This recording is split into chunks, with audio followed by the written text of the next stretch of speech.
በዛሬው ሳምንታዊው ዕቅበተ እምነት መርሃ ግብራችን በነገረ ማርያም ዙሪያ ላይ የሚያስተምሩን መምህር ጋብዘናል።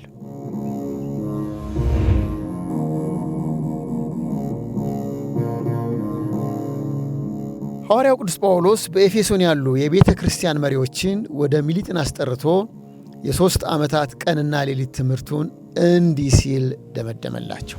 የእግዚአብሔርን ምክር ሁሉ ነግሬያችኋለሁና ምንም አላስቀረሁባችሁ። በገዛ ደሙ ያጃትን የእግዚአብሔርን ቤተ ክርስቲያን ትጠብቋት ዘንድ መንፈስ ቅዱስ እናንተን ጳጳሳት አድርጎ ለሾመባት ለመንጋው ሁሉና ለራሳችሁ ተጠንቀቁ። ከሄድሁ በኋላ ለመንጋው የማይራሩ ጨካኞች ተኩላዎች እንዲገቡባችሁ ደቀ መዛሙርትንም ወደ ኋላ ይስቡ ዘንድ ጠማማ ነገርን የሚናገሩ ሰዎች በመካከላችሁ እንዲነሱ እኔ ያውቃለሁ። ስለዚህ 3 ዓመት ሌሊትና ቀን በእንባ እያንዳንዳችሁን ከመገሰጽ እንዳላቋረጥኩ እያሰባችሁ ትጉ። አሁንም ለእግዚአብሔርና ያንጻችሁ ዘንድ በቅዱሳንም ሁሉ መካከል ርስትን ይሰጣችሁ ዘንድ ለሚችል ለጸጋው ቃል አደራ ሰጥቻችኋለሁ። ከማንም ብር ወይም ወርቅ ወይም ልብስ አልተመኘውም። እነዚህ እጆቼ በሚያስፈልገኝ ነገር ለእኔና ከእኔ ጋር ላሉት እንዳገለገሉ እናንተ ታውቃላችሁ። በዘመናት መሃል መልካሙን ዘር ከሚበክል ጥንተ ጠላት እልህና ስውር ሐሳብን ከያዘ ሥጋዊ አስተሳሰብ በምድራዊ ጥቅም ምኞት ከሰከሩ ሰዎች የእግዚአብሔር ቃል የሆነውን መጽሐፍ ቅዱስ የትርጉም ጥሰትና ንቅለ ተከላ ሲያደርጉበት ይገኛሉ። በዮሐንስ ራእይ ምዕራፍ 12 ላይ የተጻፈው የዘንዶውና አሕዛብንም ሁሉ በብረት በትር ይገዛቸው ዘንድ ያለውን ወንድ ልጅ የወለደችውን የተዋጋው ዘንዶ ወንጌልን በማዛባት መርዙን ከበተነባቸው ክፍሎች መሃል ነገረ ማርያም አንዱ ነው። በዛሬው ሳምንታዊው ዕቅበተ እምነት መርሃ ግብራችን ጾመ ፍልሰተ ሥጋ ለማርያምን ምክንያት በማድረግ በነገረ ማርያም ላይ ለሚነሱ ጥያቄዎች መልስ ይሰጡን ዘንድ የመንበረ ንግሥት ቁስቋም ማርያም ቤተ ክርስቲያን ስብከት ወንጌል ክፍል ኃላፊ በትረ ሃይማኖት አብርሃም ጥላሁንን ጋብዘንላችኋል። ቆይታችሁ ከእኛ ጋር እንዲሆን በታላቅ አክብሮት ጋበዝናችሁ።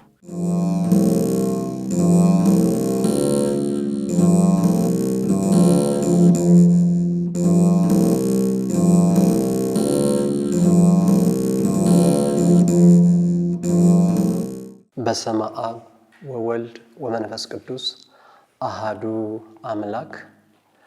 በያላችሁበት የእግዚአብሔርን ቃል የምታዳምጡ የእግዚአብሔር ልጆች፣ የእናታችን የእመቤታችን የቅድስት ድንግል ማርያም ወዳጆች እንደምን ሰነበታችሁ? በቸርነቱ ጠብቆ ዕድሜ ለንስሐ ጨምሮ ከዚህ ዕለት ከዚህ ሰዓት ያደረሰን የአባቶቻችን አምላክ ቅዱስ እግዚአብሔር ስለማይነገር ስጦታው ክብርና ምስጋና ለእርሱ ይሁን። የእናታችን የእመቤታችን የቅድስት ድንግል ማርያም አማላጅነት የአባቶቻችን የቅዱሳን በረከት በሁላችን ላይ ይደር። የጽድቅን ጠላት ዲያብሎስን ከመካከላችን ያርቅልን። እንደ እግዚአብሔር ፈቃድ ዛሬ የምንማርበት ወይም ለትምህርታችን መነሻ ርዕስ የሚሆነን የሉቃስ ወንጌል ምዕራፍ 1 ቁጥር 48 ላይ የምናገኘውን ኃይለ ቃል ይሆናል። ቃሉ እንዲህ ይላል፣ ናሁ እምይእዜሰ ያስተበጽዑኒ ኩሉ ትውልድ፣ እነሆ ከዛሬ ጀምሮ ትውልድ ሁሉ ያመሰግኑኛል። ይህን ቃል በዚህ ስፍራ የተናገረችው እናታችን የአምላካችን እናት እመቤታችን ቅድስት ድንግል ማርያም ናት።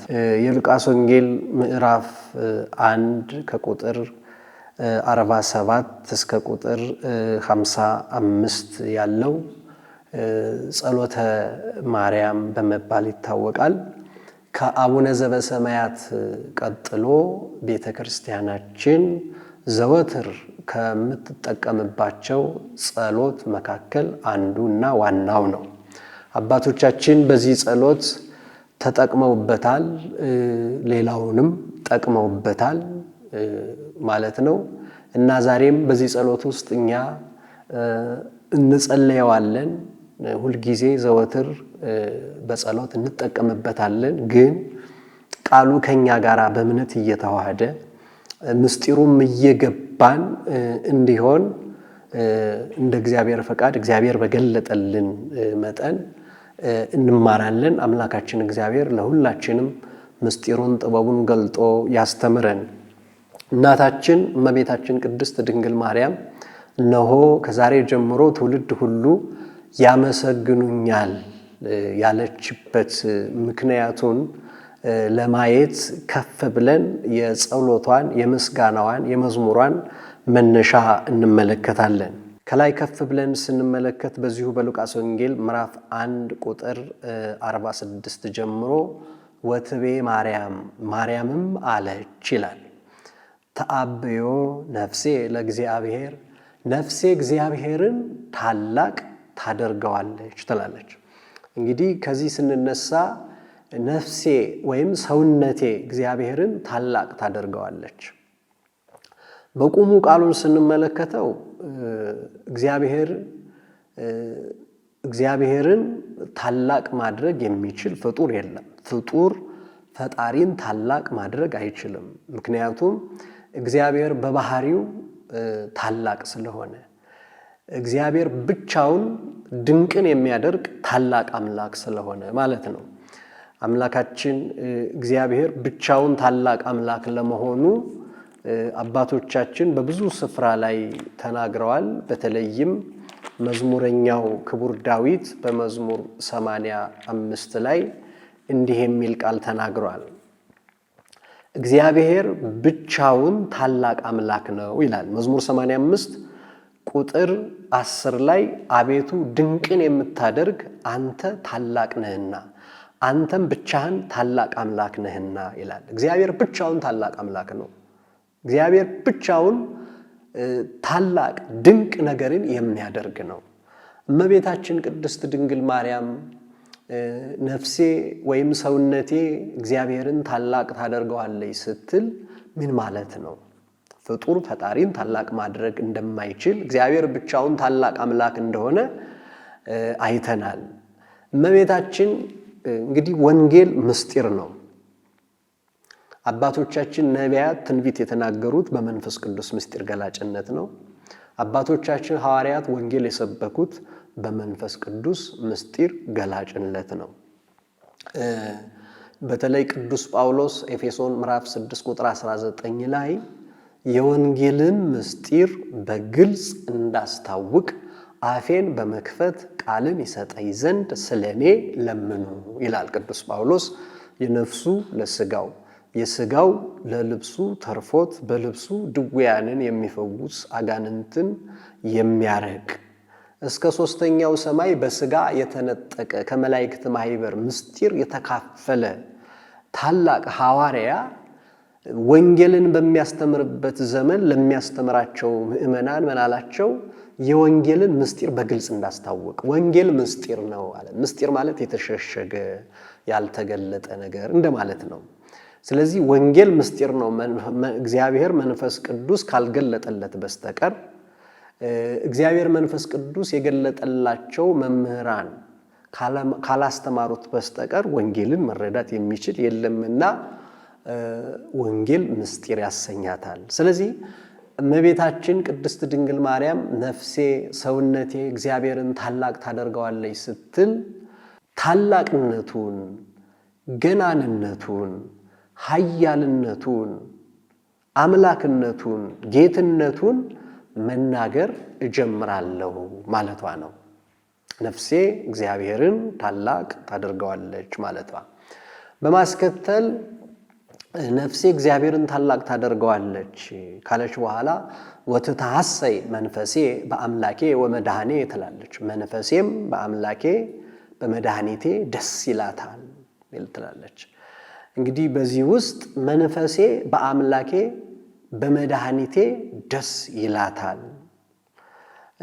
በመጀመሪያ ሰውነቴ ነፍሴ እግዚአብሔርን ታላቅ ታደርገዋለች አለች። ነፍሴ እግዚአብሔር አብን ማለቷ ነው። ሰውነቴ እግዚአብሔር አብን ታላቅ ታደርገዋለች ማለት ገናንነቱን፣ አምላክነቱን፣ ጌትነቱን መናገር ትጀምራለች ማለት ነው። ወትታሐሰይ መንፈሴ በአምላኬ ትላለች። አምላኬ ስትል ሰውነቴ በአምላኬ መንፈሴ በአምላኬ ደስ ይላታል። በአምላኬ ስትል በወልድ ማለቷ ነው። ወመድኃኔ ስትል ደግሞ በመንፈስ ቅዱስ እያለች ነው። ስለዚህ በዚህ በጸሎተ ማርያም ውስጥ ምን እናገኛለን? ሚስጥረ ሥላሴን እናገኛለን። እመቤታችን በአንድነቱ በሶስትነቱ የሚመለከውን በአንድነቱ በሶስትነቱ የሚመሰገነውን ታነሳለች ማለት ነው። ሚስጥረ ሥላሴን ታነሳለች። ስለዚህ ጸሎተ ማርያምን ስናስብ ሚስጥረ ሥላሴን ያካተተ ከአምስቱ አዕማደ ምስጢር ሚስጥረ ሥላሴ ሚስጥረ ሥጋዌም ያለበት መሆኑን እየተረዳን እንጸልያለን ማለት ነው። ሰውነቴ ነፍሴ በአምላኬ መንፈሴ በአምላኬ ደስ ትሰኛለች። ለምን ተደሰተች? እንግዲህ በመነሻው ላይ ነፍሴ እግዚአብሔርን ታላቅ ታደርገዋለች ስንል ታላቅነቱን፣ አምላክነቱን፣ ጌትነቱን፣ ኃያልነቱን መናገር ትጀምራለች። ምክንያት ካለች በኋላ ሰውነቴ መንፈሴ በአምላኬ ደስ ትሰኛለች አለች።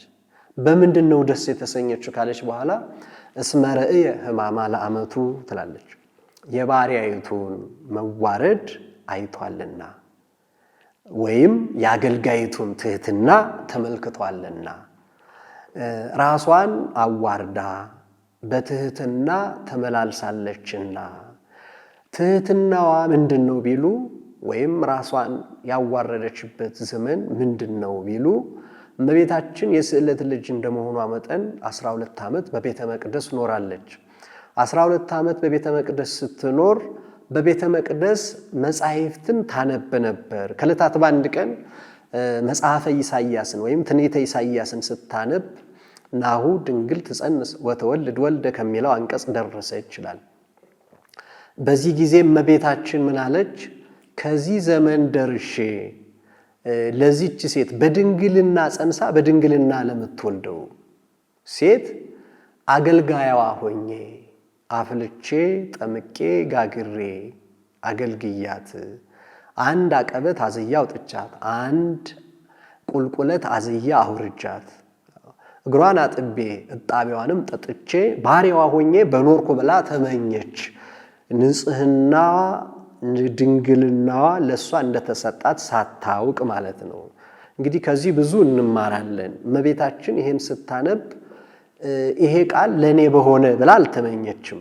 ለዚች ሴት አገልጋይ ሆኜ ራሷን ዝቅ ማለት ራሷን ማዋረድ ማለት ይሄ ነው። የባሪያይቱን መዋረድ አይቷልና ማለት ራሷን አዋርዳ ራሷን ዝቅ አድርጋ አገልጋይነትን ባሪያነትን ተመኝታ ነበርና ማለት ነው።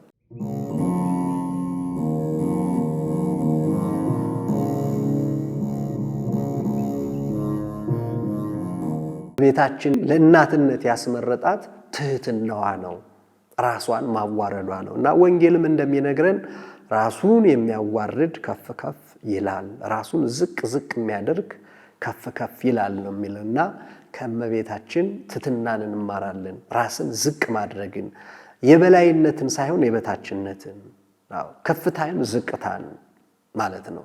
ስለዚህ እመቤታችንን ምንወድ ሁሉ እመቤታችንን መምሰል ያስፈልጋል። እመቤታችንን መምሰል ስንል እመቤታችን ትሁት ናት፣ እኛም ትሁታን መሆን ያስፈልጋል ማለት ነው። እግዚአብሔር አምላካችን ይህን ጸጋ ለሁላችንም ያድለን። ስለዚህ ዘመኑ ደረሰ።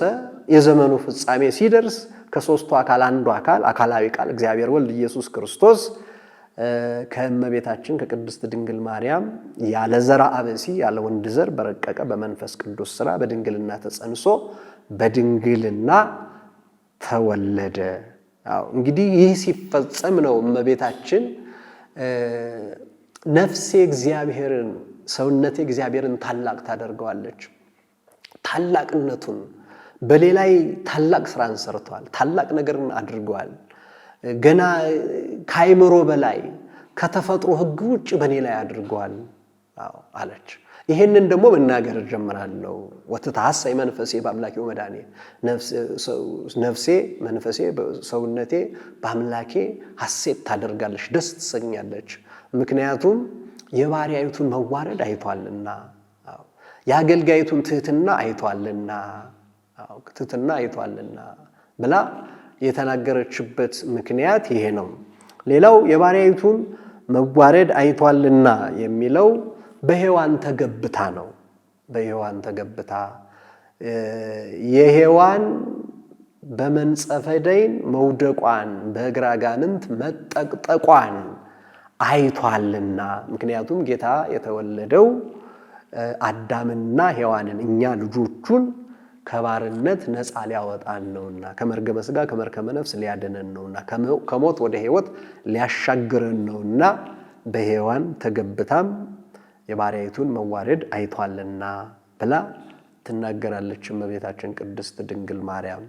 ይህን ካለች በኋላ ናሁ እምይእዜሰ ያስተበጽኡኒ ኩሉ ትውልድ፣ እነሆ ከዛሬ ጀምሮ ትውልድ ሁሉ ያመሰግኑኛል፣ ብፅዕት ይሉኛል አለች።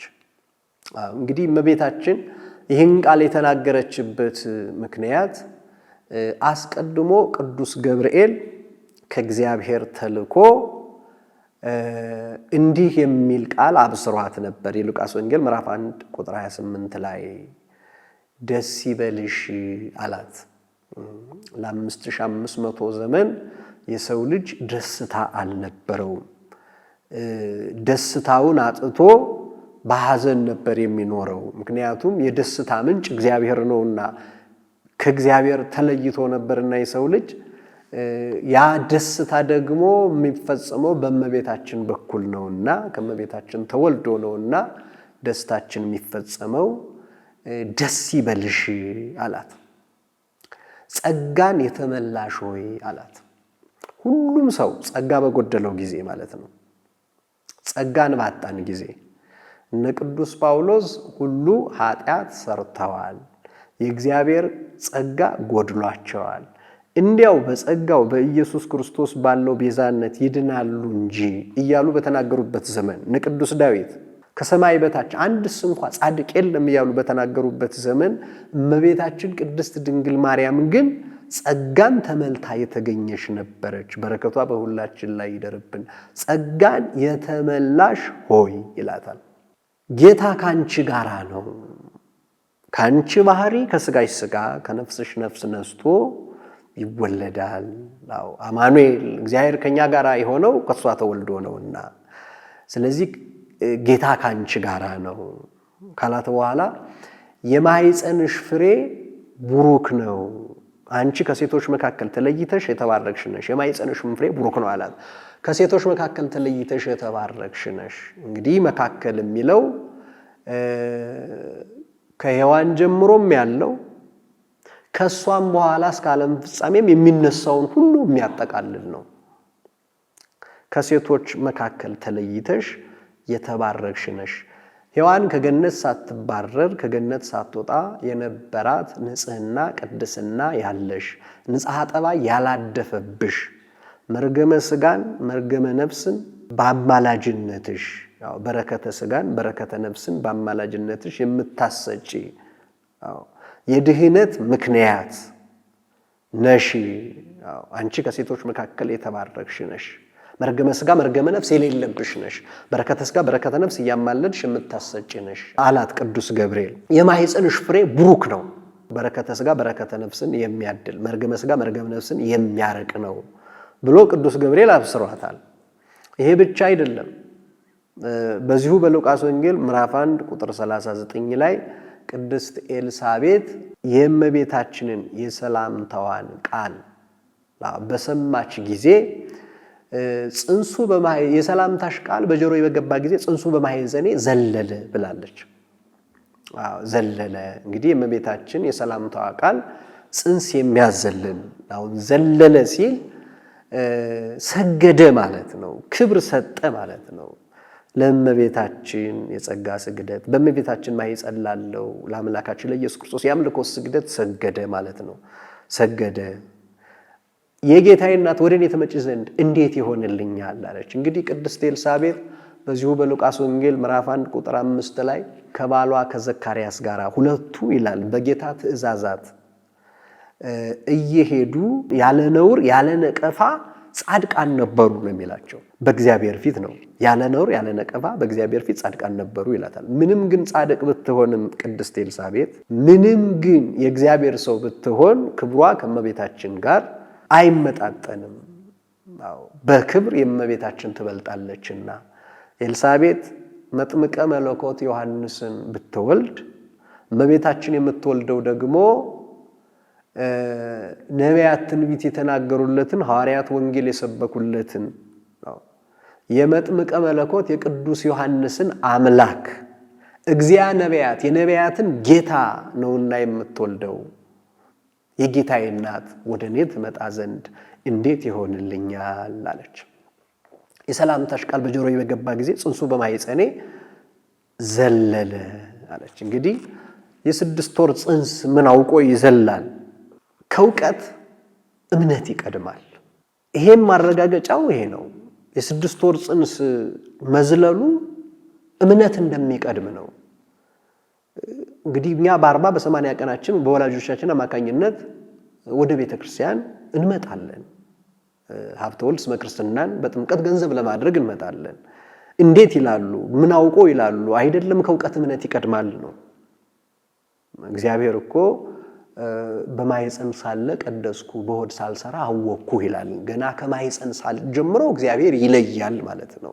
እግዚአብሔር ያዘጋጃል። ይህን ታደርጋለህ ብሎ ደግሞ እጁን እግዚአብሔር ሊከለክለው የሚችል የለም። ስለዚህ ከእውቀት እምነት ለመቅደሙ ዮሐንስ የ6 ወር ጽንስ ሆኖ ለእመቤታችን የጸጋ ስግደት የእመቤታችን ማኅፀን ላለው ለአምላካችን ደግሞ የአምልኮ ስግደት መስገዱ ማረጋገጫ ነው ማለት ነው። ኤልሳቤጥ ይህን ካለች በኋላ ምንድን ነው ያለችው? አንቺ ከሴቶች መካከል ተለይተሽ የተባረክሽ ነሽ፣ ልክ እንደ ቅዱስ ገብርኤል የማኅፀንሽ ፍሬ ቡሩክ ነው አለች። ከሴቶች ተለይተሽ የተባረክሽ ነሽ፣ የማኅፀንሽም ፍሬ ቡሩክ ነው። አዎ ትንታኔው ልክ እንደ ቅዱስ ገብርኤል ማለት ነው።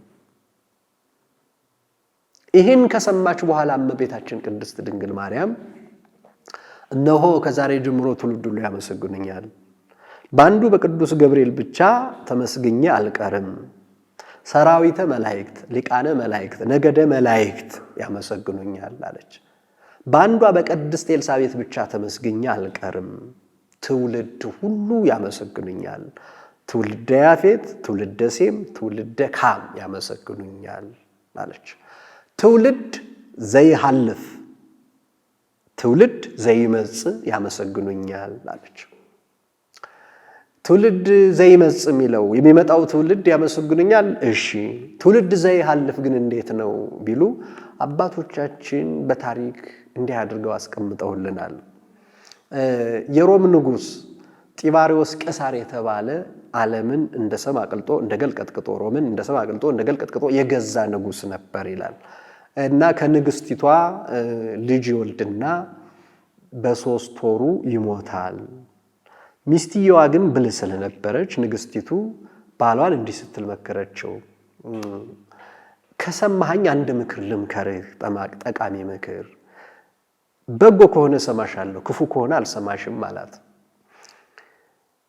አይሁድ ልባቸው በቅናት ቀልጦ ሰቅለው የገደሉት ፈጣሪ ፍጥረታት ገባሬ ዓለማት ኢየሱስ ክርስቶስ በኢየሩሳሌም በጎለጎታ 3 መዓልት 3 ሌሊት አድሮ በ3ኛው ቀን ግን አፈር ፈሱልኝ መቃብር ከፈቱልኝ ሳይል በኃይሉና በስልጣኑ ሞትን ድል አድርጎ ተነስቷል። አሁን የሞተውን ልጃችንን ወስደህ በዚያ ብታኖረው እንዲቀመጥ ብታደርግ ያስነሳልናል አለች። ይሄ በጎ ምክር ነው አለ።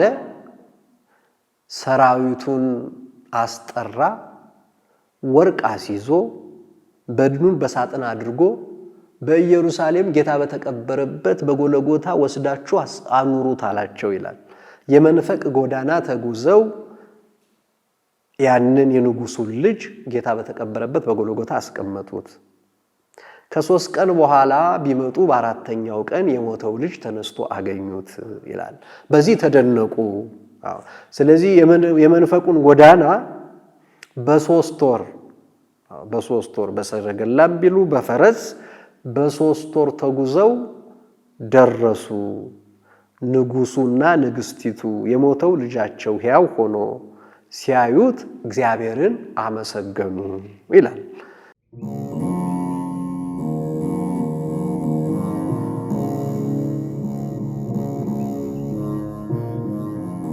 እንዴት አሁን መጽሐፍ ቅዱስ ላይ አልተጻፈ ይሄ እንዴት ሊሆን ይችላል የሚል ነገር ሊመጣ ይችላል ሊነሳ ይችላል ከተለያየ ስፍራ ላይ ግን አንድ ነገር መረዳት ያለብን እንኳን ጌታችን አምላካችን መድኃኒታችን ኢየሱስ ክርስቶስ 3 መዓልት 3 ሌሊት ያደረባት መቃብር አይደለም ኤልሳ በሞተ ጊዜ ይላል መጽሐፈ ነገሥት ካለ ሁለተኛ ነገሥት ምዕራፍ 13 ቁጥር 20 ላይ ኤልሳ ሞተ ቀበሩትም ይላል ከሞዓብ አደጋ አጣዮች በየዓመቱ ወደ አገሩ ይገቡ ነበር ሰዎችም አንድ ሰው ሲቀብሩ አደጋ አጣዮችን አዩ ሬሳውንም በኤልሳ መቃብር ጣሉት የኤልሳ አጥንት በነካው ጊዜ ሰውየው ድኖ በእግሩ ቆመ ይላል እንግዲህ ኤልሳ ሞቷል ከሞተ በኋላ በኤልሳ መቃብር አስቀመጡት የኤልሳ አጥንት ሲነካው ያ የሞተው ሰው ድኖ ቆመ ይላል ክብር ምስጋና ይግባ አምላካችን እግዚአብሔር በረከት በጻድቅ ራስ ላይ ነው የሚለው ይሄ ነው እንግዲህ ቆመ ይላል እንግዲህ የኤልሳ አጥንት ሲነካው ያ ሰውዬ ድኖ ከቆመ ጌታችን የተቀበረባት 3 መዓልት 3 ሌሊት ያደረባት መቃብር እንዴት አታድን ከሞት አታስነሳ ይሄ ብቻ አይደለም በአዲስ ኪዳን የነ ቅዱስ ጴጥሮስ እነ ቅዱስ ጳውሎስ ቅዱስ ጴጥሮስ በሐዋርያት ሥራ ምዕራፍ 5 ቁጥር 16 ላይ ጴጥሮስ ሙት በሆነ ጥላው ድውያንን ይፈውስ ነበር ሙታንን ያስነሳ ነበር በሽተኞችን ያድን ነበር ሙት በሆነ ጥላው ጳውሎስ ደግሞ የሐዋርያት ሥራ ምዕራፍ 19 ላይ እግዚአብሔር በጳውሎስ እጅ ታላላቅ ታምራትን ያደርግ ነበር ይላል በልብሱ አጋንንትን ከሰዎች ላይ ያርቅ ነበር ህሙማንን ይፈውስ ነበር ይላል ከጳውሎስ ልብስ ከጴጥሮስ ጥላ እስቲ ጌታ የተቀበረባት መቃብር በንጽጽር ማየት ነው እርግጥ በሚታየው በጳውሎስ ልብስ ላይ በሚታየው በጴጥሮስ ጥላ ላይ የማይታየው ረቂቅ የሆነው የእግዚአብሔር መንፈስ ነው ያንን ሥራ የሚሰራው እንደዚያ ሁሉ ደግሞ ጌታችን የተቀበረባት 3 መዓልት 3 ሌሊት ያደረባት መቃብርም ድንቅ ልታደርግ እንደምትችል አንጠራጠርም ከመጽሐፍ ቅዱስ አንፃር ማለት ነው ስናየው ስለዚህ ወገኖቼ ንጉሱና ንግስቲቱ የሞተውን ልጃቸውን ሕያው ሆኖ ሲያዩ ወጥ ሲጣፍጥ እጅ ያስመጥጥ እንዲሉ ይላል ንግስቲቱ እንደገና ሁለተኛ ምክር ልምከርህ አለችው ይላል ሁለተኛ ምክር ልምከርህ አለችው ምንድነው ልጃችን መቼም ጌታችን አምላካችን መድኃኒታችን ኢየሱስ ክርስቶስ ለኔና ላንተ ያደረገው ነገር ብዙ ነው የሞተውን ልጃችንን አስነስቶልናል ከዚህ በላይ ምን አለ ከልጅ በላይ ምን አለ ስለዚህ በምንስ እንከፍለዋለን አሁን የጌታችን እናት እመቤታችን ቅድስት ድንግል ማርያም በሀገረ ይሁዳ በቤተ ዮሐንስ በሕይወተ ሥጋ ትገኛለችና አሽከር ልከህ አብስመጣት እኔ የሴት ባሪያ ሆኜ አፍልጬ ጠምቄ ጋግሬ እየሰገድኩላት አላገልግላት አንተም የወንድ ባሪያ ሆነህ የተኛውን ፈልጠህ የቆመውን ቆርጠህ መንግስታችንን ለሷ ሰጥተን ዘውድ ደፍተን አንግሰናት እየሰገድንላት እያገለገልንናት እስከ ሕይወታችን ፍጻሜ እንኑ አለች ደስ አለው ይላል ንጉሱ ተስማማ በዚህ አሽከር ልኮ ልብሰ መንግስቱን ዘውዱን ልኮ በቤተ ዮሐንስ በሀገረ ይሁዳ በሕይወተ ሥጋ ትገኛለችና እመቤታችንን አምጡ ባዷችሁን ብትመጡ ከፍ ብዬ አንገታችሁን ዝቅ ብዬ እግራችሁን እቀጣለሁኝ አላቸው ይላል እንግዲህ የንጉስ ቃል ወድቆ አይሰበር እሺ ብለው ሄዱ ነገር ግን ከቤተ ዮሐንስ ቤት ሳይደርሱ እግዚአብሔር የእመቤታችንን ተድላ ነፍሷን እንጂ ተድላ ስጋዋን አይወድምና በደመና ጠልፎ ወደ ገነት ወሰዳት ይላል ያን ጊዜ ከአቤል ጀምሮ የነበሩ ነፍሳት እመቤታችንን ብጽት ውድስት ቅድስት ቡሩክት እያሉ አመሰግኗት ትውልድ ዘይሐልፍ ማለት ይሄ ነው። እነሆ ከዛሬ ጀምሮ ትውልድ ሁሉ ያመሰግኑኛል ማለት ትውልድ ሁሉ ሲል ትውልድ ዘይሐልፍም ትውልድ ዘይመጽም ነው። ትውልድ ዘይሐልፍ ማለት ይሄ ነው። ትውልድ ዘይመጽም እኛም እናመሰግናታለን። ወደፊትም ያሉ ነፍሳት እመቤታችን ቅድስት ድንግል ማርያምን ያመሰግኗታል። እመቤታችን ቅድስት ድንግል ማርያም የአምላካችን እናታችን ናት። ወደ እግዚአብሔር የቀረብንባት መሰላላችን፣ ከእግዚአብሔር ጋር የተነጋገርንባት ቋንቋችን፣ እግዚአብሔርን ያየንባት መስታወታችን፣ የድህነታችን ምክንያት የቤታችን በረከት ናት። የመስቀል ስር ስጦታችን፣ የአምላካችን ስጦታ እናታችን አማላጃችን ናት። ስለዚህ እመቤታችንን እናመሰግናታለን። አሁን ከፊታችን ጾመ ፍልሰታ ከሰባቱ አጽዋማት አንዱ ነው። ከትልቅ እስከ ትንሽ እመቤታችንን የሚወድ ሁሉ ያስቀድሳል። ውዳሴዋን ቅዳሴዋን ይሰማል። እመቤታችንን እናመሰግናለን። ያንን የምናደርገው ከመጽሐፍ አግኝተነው ነው። ስለዚህ ለዚህ እድል ያልታደሉ ሰዎች እመቤታችንን አመስግነው እንዲጠቀሙ መጸለይ ያስፈልጋል። እግዚአብሔር ልቦና እንዲሰጣቸው እኛንም ደግሞ በዚህ ጸጋ እንዲያጸናን መጸለይ ያስፈልጋል። እንግዲህ እመቤታችንን የምናመሰግነው ክብር ልንጨምርላት አይደለም፣ ባናመሰግናትም ደግሞ ክብር የሚቀንስባት ሆኖ አይደለም። አንድ ጊዜ ለሁል ጊዜ እሱ አክብሯታል፣ እናት አድርጎ መርጧታል። እሱ የመረጠውን ደግሞ የሚሽር፣ እሱ የባረከውን የሚረግም፣ እሱ የቀደሰውን ደግሞ የሚያረክስ ማንም የለም። እሱ ያጸደቀውን የሚኮንን ማንም የለም። ስለዚህ እመቤታችንን ማመስገን ያስፈልጋል። እንደ ቅዱስ ኤፍሬም በውዳሴ፣ እንደ አባ ሕርያቆስ በቅዳሴ፣ እንደ አባ ጊዮርጊስ ዘጋስጫ በሳይታት፣ እንደ ቅዱስ ያሬድ በማህሌት በምንችለው ቋንቋ ሁሉ እመቤታችንን እናመሰግናታለን። አሁን ብዙ ጊዜ መጽሐፍ ገልጠን አሁን ጸሎተ ማርያም ብለን ውዳሴ ማርያም ብለን ስናመሰግን ሰው አልረዳው እያለ እንጂ አሁን እንዳየነው ሚስጥረ ሥላሴ ነው፣ ነገረ ስጋዌ ነው፣ ምስጋና ነው፣ አምልኮት ነው፣ ለእግዚአብሔር የሚቀርብ ነው። ስለዚህ ቀርቦ መረዳት ያስፈልጋል። እንኳን እመቤታችንን ምስጋና ቅኖች ሲመሰገኑ አይደል እንዴ? ቅኖችም እኮ ይመሰገናሉ። የዳዊት መዝሙር 32 ቁጥር 1 ላይ ጻድቃን ሆይ ደስ ይበላችሁ ለቅኖች ምስጋና ይገባል ይላል። እንግዲህ በጽድቅም ከተባለ ከመቤታችን የበለጠ ጻድቅ ማን አለ? በቅንነትም ከሆነ ከመቤታችን የበለጠ ቅንነት ምን አለ እንዴ? ሰማይና ምድር አንድ ወገን ቢሆኑ፣ ሰውና መላእክት አንድ ወገን ቢሆኑ፣ ፍጥረታት ሁሉ ማለት ነው በአንድ ቢመዘኑ የመቤታችንን አንዷን የፀጉሯን ዘለላ ማከል አይቻልም።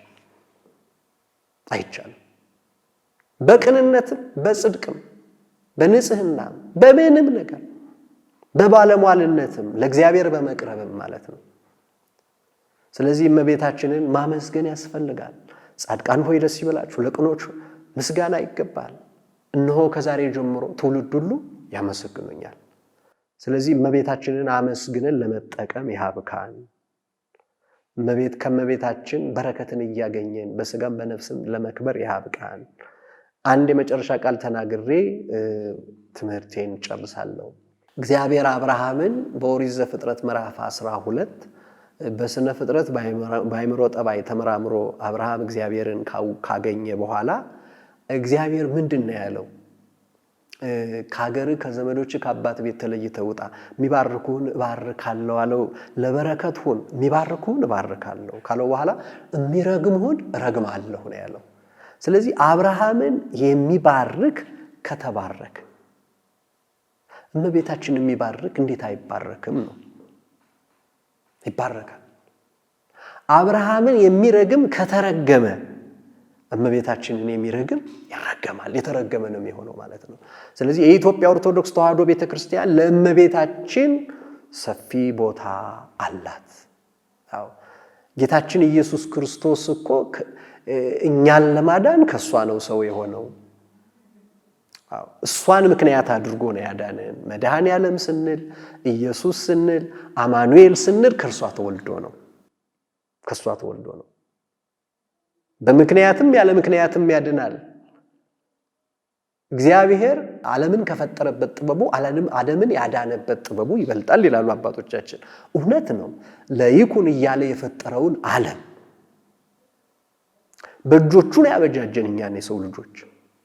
ግን የኛን ባህሪው አድርጎ በአጭር ቁመት በጠባብ ደረት ተወስኖ በእመቤታችን ማህፀን ተወስኖ ዓለምን በመሃል እጁ የያዘ ውሆችን በፍኞ የሰፈረ ሰማይን በስንዝር የለካ ተራሮች ኮረብቶችን በሚዛን የለካ የምድርና አፈር በመስፈሪያ ሰብስቦ የያዘ ማንም ሊቀርበው በማይችል ብርሃን ተከቦ የሚኖር አምላክ እመቤታችን ወለደችው። በማህፀኗ 9 ወር ከ5 ቀን ተሸከመችው። ጡቷን አጠባችው። አንዴ በጎኗ አንዴ በጀርባዋ አዘለችው፣ አቀፈችው። አዝላው ተሰደደች እንዴ! ስለዚህ እመቤታችንን እንዴት አናመሰግናት? እንዴት አናከብራት? የአቢ ክብራ ለማርያም እምኩሎሙ ቅዱሳን፣ ከቅዱሳን ክብር የእመቤታችን ክብር ይበልጣል። እመቤታችን ክብር ይበልጣል። ስለዚህ እመቤታችንን ማመስገን እሷም እንደነገረችን እነሆ ከዛሬ ጀምሮ ትውልድ ሁሉ ያመሰግኑኛል ብላለችና እመቤታችንን በተለይ በጾመ ፍልሰታ ሁላችንም ከያለብንበት በምንችለው ጠዋት ማታ ለእግዚአብሔር ምስጋና ማቅረብ፣ የአምልኮት ስግደት መስገድ፣ ለእመቤታችንንም ምስጋና ማቅረብ፣ የጸጋ ስግደት መስገድ ይገባል ማለት ነው። እግዚአብሔር አምላካችን ስለነበረን ጊዜ ሁሉ ክብር ምስጋና ለእርሱ ይሁን። በሰማነው ቃል የመንፈስ ቅዱስን ፍሬ አፍርተን መንግስቱን እንድንወርስ ስሙን እንድንቀድስ ኃያሉ አምላካችን ቅዱስ እግዚአብሔር ሁላችንንም በቸርነቱ ይርዳን። ይቆየን።